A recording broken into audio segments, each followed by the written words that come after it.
Let's get this shit started. This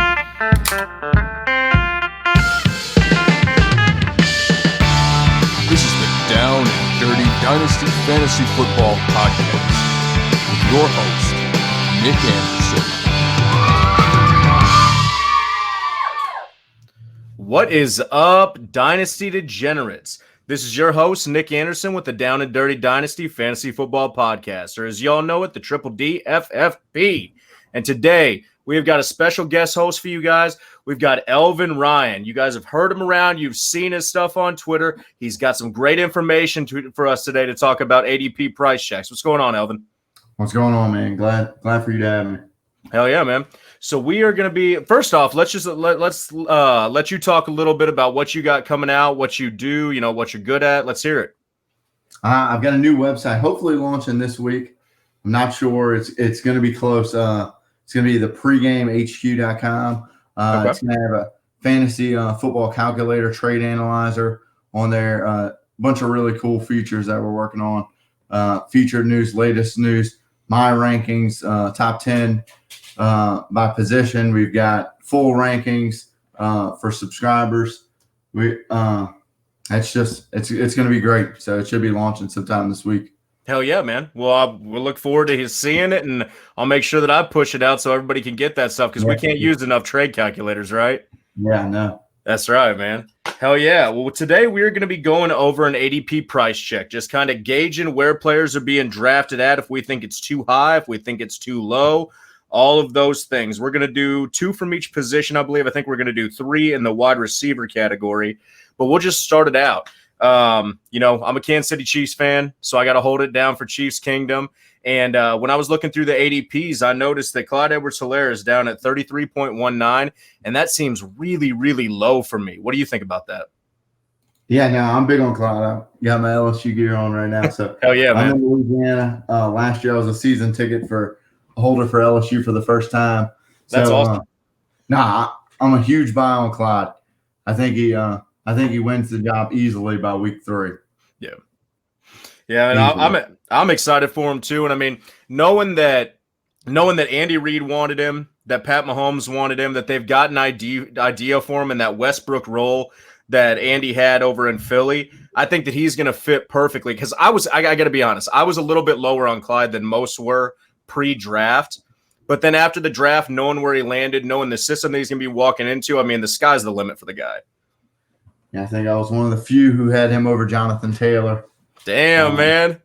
So hell yeah. But yeah, so we've seen a 7.37 uptick in his ADP. So he's actually risen to 33.19, which for context, that's the 3rd pick in the 4th round if we're doing a 10-team league. And so, I mean, in my personal opinion, I'd be taking Clyde in probably late in the 2nd round. If I was doing my drafts right now, he's my personal number 8 running back in my dynasty rankings.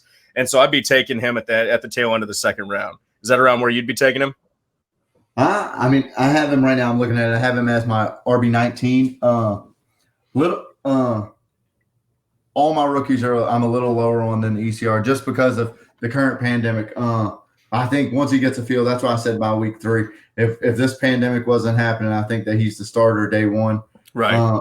I've bumped all my rookies back. So okay. I don't know.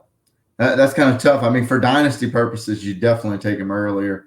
Redraft, I don't know. There's some guys that people would be mind blown, but I said on the podcast with the British Ballers, I think that Todd Gurley outscores all rookies. So I'll stand by him. I could totally see that. He's got the experience. He knows the pace of play. He's got that a comfort factor that these incoming rookies aren't going to have with the pandemic facing him. Number 8, that was my dynasty ranking, so that's not my redraft rankings on that. For sure, yeah. So then let's go to somebody who my personal opinion is overpriced right now in ADP. We've got Aaron Jones from the Green Bay Packers coming in at 21.89, which is the 1st pick in the 3rd round. And I just think from a dynasty standpoint, that is way too high for this cat.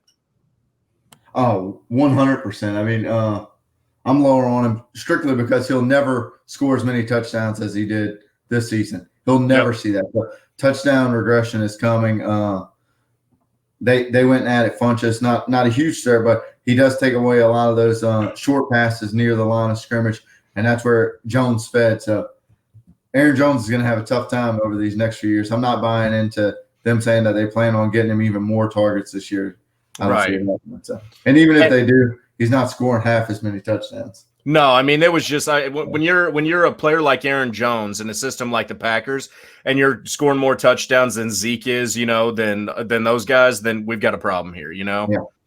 But I want to make sure that my listeners know, and if you don't follow my Twitter account, then you might not know this, but this is not an endorsement for AJ Dillon. In no means is this me endorsing AJ Dillon, because if you haven't heard it enough, I am not a fan of the guy. I think he goes down too easy on contact, and I don't see him ever being a bell cow role in the NFL. But I do think that, like you said, with the addition of Funchess, with the addition of A.J. Dillon, who is allegedly a goal line back at 250 pounds, I mean, it's definitely going to make a precarious situation for him where he's not going to see near the touches or touchdown or red zone targets or anything that he saw in 2019. Yeah, no, I agree. Hell yeah, man. Well, that covers our running back ADPs that we're going to go over. And if you guys don't know where we're gathering our ADPs from, we're getting it from playerprofiler.com. We just go on there, go to their rankings. On the right-hand side, they have all their ADPs. And Fantasy Pros also has an ADP rankings that they have on theirs as well. So you can go acquire it at those two locations. And for people who might not be super familiar with this, it is just a tool to be able to see. This isn't a ranking system. This is where people are drafting after they make an aggregate of all the drafts that they have, and it's showing where these people are going in drafts. It's not a ranking system. It's just showing where you can expect them to fall when you find yourself in a draft, and it helps you look to see if you want to snag somebody a little bit earlier, if you can wait on somebody to see if they come back around. But let's go on to the wide receivers. So I'm going to talk about my guy that I think is being undervalued right now, and that is Allen Robinson. He's coming in at ADP 42.86, so the second pick in the 5th round in a 10-team league, and that is an atrocious price tag for me. I think that he is being way undervalued there. Oh, yeah. One of my guys, Taylor Lucas on Twitter, he just wrote an article for the PreGame HQ on exactly that, but I'm with you. I think he's one of the best buys, him and Juju, as far as their ADP goes. I mean, I still worry a little bit about whether it's Foles, whether it's Trubisky. I don't think either one of them are good. But I think if Foles does win the job, he's playing with his best quarterback he's ever had. I can agree with that. For sure. So, yeah, and I mean, when you look at the production that Foles and DJ Chark had when he was in Jacksonville, if you can translate that out to looking at Allen Robinson in Chicago, I mean, that's good signs on the horizon for him. Yeah, no, he knows. Foles knows how to feed his number one. I mean, you can look back to the Eagles days. That's something that he's good at. So he'll find his number one, and he'll make sure that they get their targets. I think if he's the starter, there's no reason that Allen can't get 150 targets this year.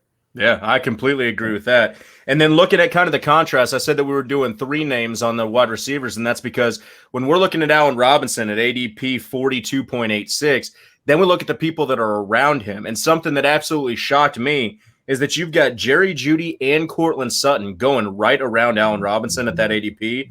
You've got Jerry Jeudy at 44.9, so 2 picks after him, and Courtland Sutton at 37.3, what is that, 5 picks ahead of him. And so, I mean, the fact that you're getting 2 of these wide receivers on the same team, being the ball chucked to him by Drew Lock and anticipating both of them to get you the same production that Allen Robinson will, seems foolish to me. Oh, it's absurd, 100%. I like Sutton more than Jeudy, and I think a lot of people are a little higher on Jeudy just because of the draft capital. Right. But I think Sutton's still that guy there. Yeah, no, I agree. So you say that you would draft Sutton above Jeudy, no questions asked? I would, yeah. Yep. I would tend to agree with that too. I was never, I mean, I love Jeudy. I love the talent profile. I love his route running ability, all those things that he does well. But there's something to be said about what Courtland Sutton has done in the NFL and shown that he can do it on the field. And production in the NFL as opposed to skill sets coming out of college are 2 vastly different things, and people need to realize that when they're going into these drafts. 100%, yeah. Yep. And so let's go on down to our tight ends. We've got Darren Waller coming in, and this guy, I don't get why people are so high on him. It hurts my heart a little bit, but he is coming in at 56.8, so the 6th pick in the 6th round, and I just think that is drastically too high for this guy. I'm assuming you're thinking different. Oh, I'm definitely thinking different. Yeah. He's my tight end 4 for dynasty purposes. Holy shit! Yeah. Okay. Yeah, I have him pretty high. He's my first tier 2 tight end, so I definitely feel differently. So who do you have below him? Who of the top 4 do you have below him? I actually have Andrews behind him. I have Ingram. I have Higbee. Those guys. I'm all right with Higbee, but yeah, Andrews. That's a hot take right there, man. Yeah. No. So what has he shown you on the field that you like so much about him? I just think with their offensive additions that it's going to open it up more than ever for him. Last year, I mean, they had Tyrell Williams and himself. Besides being able to run the ball, they really had no passing threat. So he was covered, and he still put up a productive season. So now that they've added some more weapons, I think that the middle of the field's open, and he's going to feast. I mean, he's an athletic guy. He is very athletic. I mean, his player profiler scores are through the fucking roof on that one. And what was his contested catch rate last year? If I remember right, he had a really good. He was number 1 in tight end efficiency and contested catches. So even having that double coverage that we're talking about, where there were no other options to be guarding, he was still coming up number 1 in contested catch scenarios. And so I agree that Waller had a great year where he showed a lot of stuff on it, but it worries me about, and I know that tight ends take longer to produce. I know that it's a long road to see production from them, and that's why there's such a stash in Dynasty, because you're not going to see year 1 production from these guys. But it worries me the age of Waller, the time that it took him to develop. And I know that he was a late transition to the tight end position, that it's something that was new to him, so he had to develop in it. But I just worry that maybe this addition of like the Bryan Edwards, who's a jump ball specialist as well, might actually hinder his capability instead of help it. I mean, I disagree. And I think most of his slow start was off the field issues that he had and being held out of those opportunities that he was given. And finally, in a year where he was able to fully compete from day 1 of training camp, the whole offseason, he showed us what he's about. So, I mean, yeah. All right. I'm on Waller, so. You might be making me put him up my ranks a little bit here. You might be talking me into it. Then we go down to our last tight end. We've got TJ Hawkinson, and I think that this is just a criminally low price for him. At ADP 75.56, so it's the 5th pick in the 8th round. I think that is just too low for a guy that has this man's upside. Yeah, I mean, I like his ADP where it is. I'm not as high on him as many, because last year I watched the guy just drop touchdown after touchdown. Yeah.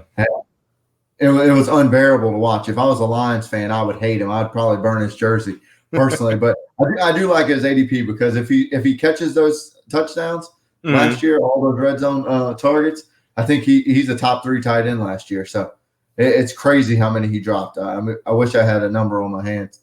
Yeah, I'm looking at it right here. I mean, his drop rate, he had a number 18 drop rate at 5.1%. It's not showing me the red zone drops that he's had. Red zone drops, yeah. Yeah. But yeah, I mean, it's a rocky transition, especially when you're having to deal with next level talent in the secondary like you have to in the NFL.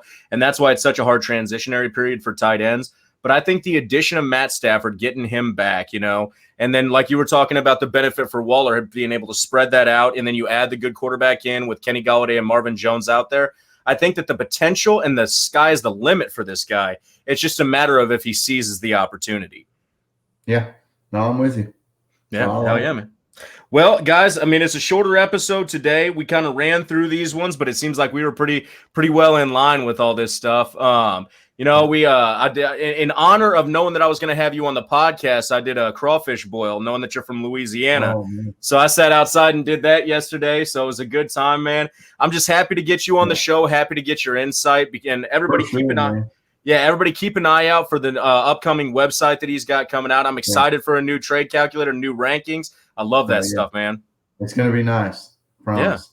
Yeah. Hell yeah, brother. Well, hey, thank you very much for coming on the show. Oh, thanks for having me, man. I appreciate it. See you guys later.